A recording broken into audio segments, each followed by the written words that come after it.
कैसे हैं दोस्तों? आज मैं आपके लिए एक बहुत ही सस्पेंसफुल और दिल को हिला देने वाली हॉरर स्टोरी लेकर आया हूं। आज की कहानी एक ट्रैवलिंग सेल्समैन रमेश की है, जो काम के सिलसिले में शहर शहर घूमता था। उसने होटल्स, गेस्ट हाउसेस और रोड साइड लॉजेस में अनेक रातें गुजारी थी। लेकिन एक रात उसे एक ऐसा कमरा मिला जिसने उसकी जिंदगी हमेशा के लिए बदल दी। कमरा पुराना था, अंधेरा था और दीवार पर खून जैसी लाल लकीरों से एक जुमला लिखा था, यहां मत सो। रमेश ने पहले ऐसे किसी का मजाक समझा, लेकिन रात जैसे जैसे गहरी होती गई उसे एहसास हुआ कि ये सिर्फ वार्निंग नहीं थी, बल्कि किसी की आखिरी कोशिश थी, किसी और की जान बचाने की। सोचिए, अगर आप किसी होटल रूम में दाखिल हों और दीवार पर खून से लिखा हो यहां मत सो, तो क्या आप वहां रुकेंगे या फौरन भाग जाएंगे? तो टाइम जाया किए बगैर चलते हैं अपनी स्टोरी की तरफ। रमेश जयपुर का 35 साल का सक्सेसफुल सेल्समैन था। वो इलेक्ट्रिकल प्रोडक्ट्स बेचता था और अक्सर राजस्थान के छोटे शहरों में ट्रैवल करता रहता था। उसका शेड्यूल बहुत बिजी होता था। सुबह मीटिंग्स, दिन भर क्लाइंट विजिट्स और रात को सस्ती लॉज में स्टे।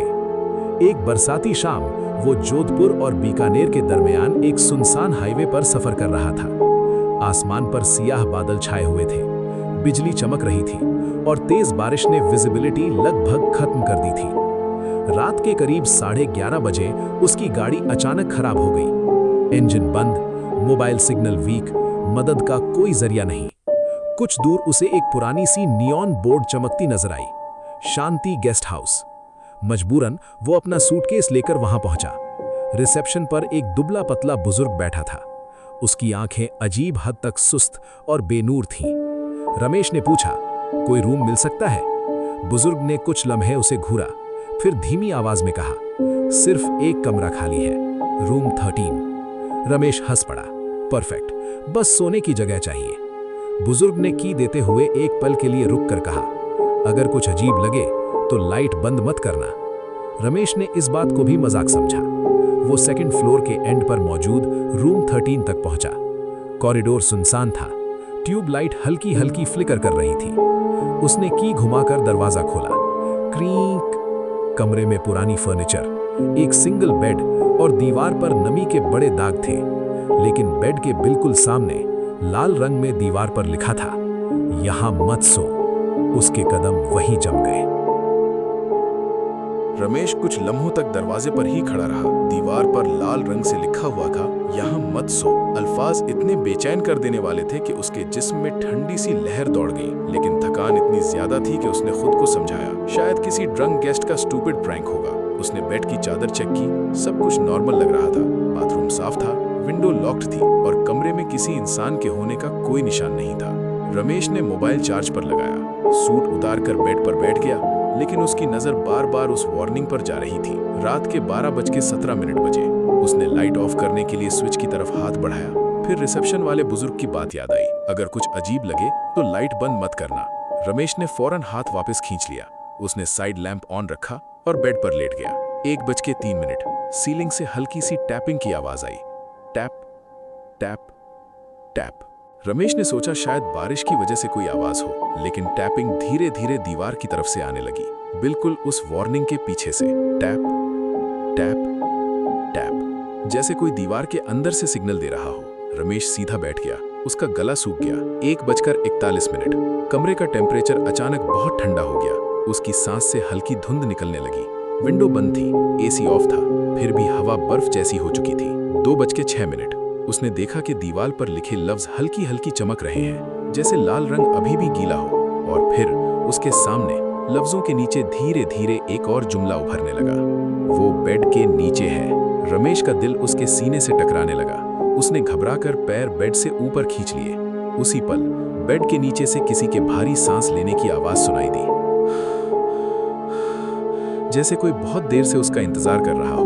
फिर अंधेरे में से एक सर्द खुरदुरी आवाज गूंजी, तुमने वार्निंग पढ़ ली थी, फिर भी तुम रुक गए। रमेश का पूरा जिस्म पसीने से भीग गया। उसने अपने पैर और भी जोर से बेड पर समेट लिए। बेड के नीचे से भारी सांसें अब और तेज सुनाई देने लगी। जैसे कोई अंधेरे में मुस्कुरा रहा हो। रमेश ने कांपते हुए पूछा, कौन कौन है वहां? कुछ लम्हों तक खामोशी रही, फिर बेड के नीचे से वही खुरदुरी आवाज आई, मैं भी कभी तुम्हारी तरह मुसाफिर था। रमेश का गला सूख गया। दीवार पर लिखे लफ्ज धीरे धीरे हिलने लगे। लाल रंग नीचे टपकने लगा, जैसे खून अभी ताजा हो। आवाज दोबारा बोली, मैंने भी वार्निंग को मजाक समझा था। मैंने भी इसी बेड पर सोना चाहा था। फिर मैं कभी यहां से बाहर नहीं जा सका। रमेश ने बेड से नीचे झांकने की हिम्मत नहीं की, लेकिन उसे महसूस हुआ कि मैट्रेस के नीचे से कोई चीज धीरे धीरे ऊपर धक्का दे रही है, जैसे कोई भारी जिस्म बेड के नीचे से रेंग कर बाहर निकलना चाहता हो। Thump thump thump. रूम की लाइट जोर जोर से ब्लिंक करने लगी, ऑन ऑफ। और हर ब्लिंक के साथ रमेश को रूम के कोने में एक लंबी सियाह परछाई नजर आने लगी। उसकी आंखें अंधेरे में लाल चमक रही थीं। फिर बेड के नीचे से एक सूखा हुआ हड्डियों जैसा हाथ बाहर निकला। उंगलियां गैर फितरी तौर पर लंबी थीं, नाखून तेज और सियाह। वो हाथ धीरे धीरे बेड के किनारे पर चढ़ने लगा। रमेश की चीख निकल गई।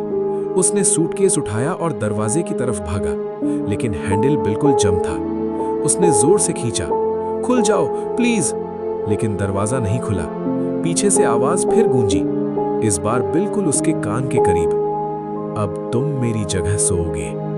रमेश ने धीरे से मुड़कर देखा। बेड के पास एक हड्डियों जैसा पीला चेहरा खड़ा था, आंखें गहरे सियाह गड्ढों की तरह, होठों पर खूनी मुस्कुराहट, और उसके हाथ में दीवार पर लिखने वाला लाल रंग अब भी टपक रहा था। उस मखलूक ने एक कदम आगे बढ़ाया और ठंडी आवाज में कहा, लेकिन अगर सुबह तक जागते रहे तो शायद बच जाओ। रमेश की सांसें इतनी तेज हो चुकी थी कि उसे अपनी हार्टबीट कमरे में गूंजती हुई महसूस हो रही थी। धक धक धक। उस मखलूक का पीला और खौफनाक चेहरा धीरे धीरे उसकी तरफ बढ़ रहा था। उसकी आंखें बिल्कुल सियाह, ना कोई प्यूपिल, ना कोई रोशनी, सिर्फ अंधेरा।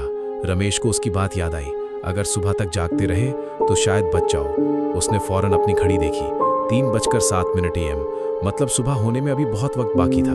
रमेश ने दरवाजे के साथ पीठ लगा ली, हाथ में अपना सूटकेस मजबूती से पकड़ लिया। वो मखलूक बेड के पास खड़ी उसे घूरती रही, कभी हल्की सी हंसी हंसती, कभी दीवार पर अपनी लंबी उंगलियों से नए स्क्रैच मार्क्स बनाती, कभी बेड के नीचे घुसकर गायब हो जाती और फिर अचानक बिल्कुल उसके करीब नजर आती। हर मिनट उसे 1 घंटे जैसा लग रहा था। 4:12 AM। रमेश की आंखें बोझल होने लगी, लेकिन जैसे ही उसका सर झुकता वही आवाज गूंजती, मत सोना। 5:01 AM। कमरे की लाइट एकदम बंद हो गई, पूरा रूम अंधेरे में डूब गया।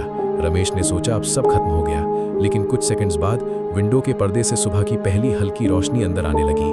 उस रोशनी के साथ वो मखलूक जोर से चीखी, आ! उसका जिस्म धुंध की तरह बिखरने लगा और कुछ ही पल में वो पूरी तरह गायब हो गई।